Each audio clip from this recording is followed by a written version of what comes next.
Avant que la vidéo commence, en tant que Libanais, je tenais à souhaiter toutes mes condoléances aux familles des victimes de cet effroyable incident et j'offre tout mon soutien aux familles des personnes portées disparues.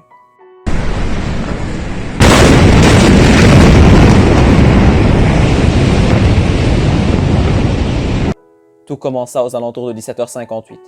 Une espèce de bruit de feu d'artifice aurait été entendu par les habitants sur place aux alentours du port de Beyrouth. En effet, un incendie d'une grande ampleur aurait pris naissance au port.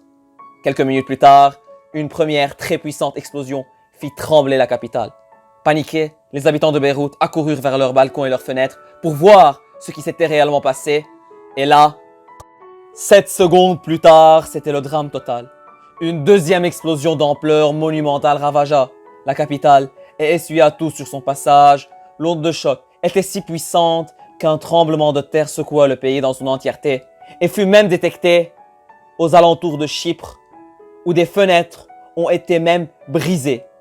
Selon les experts, le tremblement a été mesuré à 5,5 à l'échelle de Richter.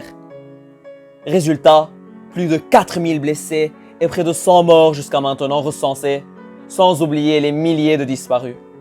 Les dégâts colossaux sont estimés entre 3 et 5 milliards de dollars. La ville de Beyrouth ne fut pas seule. Malheureusement, les villes de Dora, Karantina, Ashrafieh, Saïf, Jemmaïz et Mdawa ne furent pas épargnées. Mais comment cela s'est-il produit? En effet, une quantité de 2750 tonnes de nitrate d'ammonium est à l'origine de ce qui fut qualifié de Beyrouth-Shima, en référence à l'explosion de Hiroshima. Ce produit chimique a été confisqué en 2014 au cargo Rossus qui se dirigeait vers l'Afrique et est tombé en panne au port de Beyrouth et serait resté là depuis.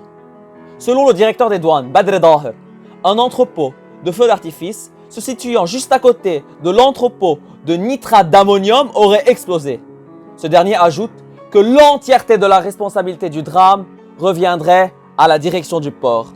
Aujourd'hui, le pays vit un des pires drames de son histoire, plongé dans la crise économique où déjà le pays est plongé dans une dette qui atteint environ 180% du PIB, où le dollar est passé de 1500 à 8000 livres libanaises. On pensait qu'en tant que Libanais, ce ne pouvait être plus pire. Face à cette catastrophe, la communauté internationale se délecte pour essayer d'aider le pays comme ils le peuvent. Face à cette catastrophe, la communauté internationale se délecte pour essayer d'aider le pays comme ils le peuvent.